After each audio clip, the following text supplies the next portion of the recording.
Assalamualaikum warahmatullahi wabarakatuh. Kembali lagi dengan Al Amanah Channel. Sekarang kita akan lanjutkan kemarin yang terputus ya. Kita akan lanjutkan lagi dengan judul kemarin dari buku ini ya. Buku Warawiri di Hyderabad, India. Kita lanjutkan lagi dengan subtema yang kemarin, kami diharuskan meninggalkan bandara. Jadi ada saya pengulangan sedikit dengan yang kemarin ya. Kalau aku tidak salah, kasta-kasta itu adalah Brahma. Kasta ini biasanya diisi oleh pemuka-pemuka agama yang sangat dihormati. Kasta kedua adalah Ksatria. Kasta ini terdiri dari para pejabat negara dan para angkatan perangnya. Kasta ketiga adalah Waisya.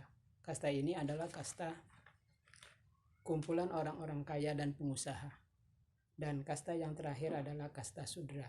Ini adalah kasta bagi orang-orang yang taraf hidupnya kurang beruntung atau hidup dalam garis kemiskinan, di bawah garis kemiskinan. Namun kami tak bisa membedakan kasta-kasta itu ketika melihat mereka dalam satu tempat. Mungkin saja kasta itu masih ada, namun sudah melebur dalam kemajuan masyarakat yang semakin terbuka dengan informasi dari luar, atau paling tidak mengalami penyesuaian.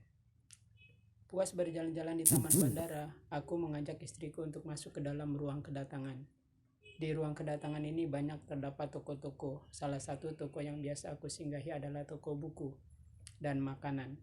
Aku mengenal penjaga toko ini. Ia seorang lelaki muda, berusia sekitar 30-an tahun atau bahkan kurang. Ia memperkenalkan dirinya ketika itu dengan nama Imron.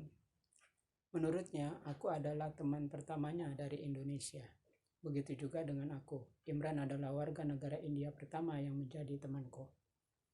Ketika kami masuk ke dalam tokonya, ia tengah asik melayani seorang pembeli. Aku dan istriku menuju ke konter majalah dan membeli sebuah majalah terbitan India, namun menggunakan bahasa Inggris. Harganya 150 rupiah atau sekitar 52 ribuan rupiah. Tak jauh berbeda dengan harga majalah serupa di tanah air. Sehabis membayar, aku dan istriku memberanikan diri untuk bisa bermain ke rumah Imron nanti setelah ia selesai bertugas di toko ini. Ia setuju, hitung-hitung berkenalan dengan keluarganya. Mungkin malam itu kami akan berada di rumah Imron. Jadi kami tak perlu lagi bergadang seperti malam-malam yang telah kami lalui. Jam 4 sore aku diminta untuk menunggunya di depan gerbang bandara. Kami menyetujuinya. Aku dan istriku pun mohon diri dan tak lupa mengucapkan banyak terima kasih. Hari semakin siang, namun sama sekali tak terlalu panas.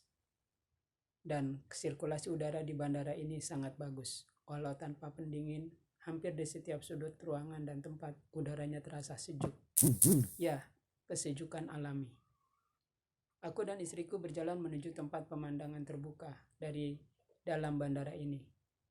Tempat itu biasa dijadikan pengunjung untuk melihat pesawat-pesawat yang berterbangan meninggalkan bandara Hyderabad. Kami berdiri di situ sambil memandangi langit di mana pesawat yang baru tinggal landas mengudara. Tengah asik kami memandangi kepergian pesawat-pesawat. Jam 12.11 waktu India. Tiba-tiba 3 orang datang menghampiri kami. 2 berpakaian seragam polisi tanpa senjata, mungkin juga tentara. 1 orang berpakaian putih berlengan panjang, bercelana panjang hitam. Yang berpakaian putih berbicara kepada kami dengan bahasa India. Sama sekali kami tak mengerti apa yang diucapkannya. Tapi dari bahasa isyarat yang diperagakan, kami mengerti maksudnya. Lalu aku menjawabnya, "We go to Kuala Lumpur at Juni 25." Lalu dengan bahasa isyarat juga aku dan istriku ditawarkan untuk makan di restoran cepat saji yang ada di area bandara ini, tepatnya di lantai bawah. Aku dan istriku mengucapkan terima kasih dan menolaknya dengan halus. "Thanks sir, I am and my wife fasting." Ketika kami sedang bicara, datang lagi 2 polisi India dengan membawa senjata laras panjangnya. Salah satu di antaranya berkata dalam bahasa India. Pria berlengan panjang putih nampak menjelaskan kepada 2 orang polisi yang baru datang itu. Tak berapa lama, pria berbaju putih dengan lengan panjang mengajak kami untuk beristirahat di kursi yang terdapat di area kedatangan bandara itu. Kami pun mengikutinya. Aku dan istriku duduk pada kursi keperakan.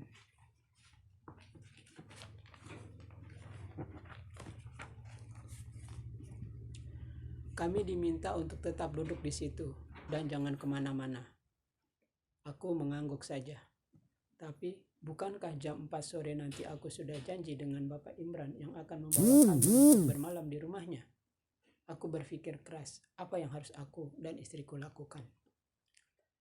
Tak berapa lama setelah kami duduk di bangku yang telah tersedia itu, kembali 5 orang yang sama mendatangi kami. Kali ini mereka menghadiahkan kepada kami lembaran uang rupiah, makanan dan minuman untuk kami konsumsi di tempat itu.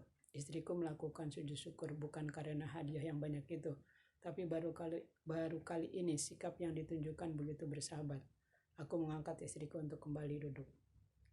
Janji ya janji, aku dan istriku pun harus menepatinya. Menjelang jam 4 sore aku segera menuju ke gerbang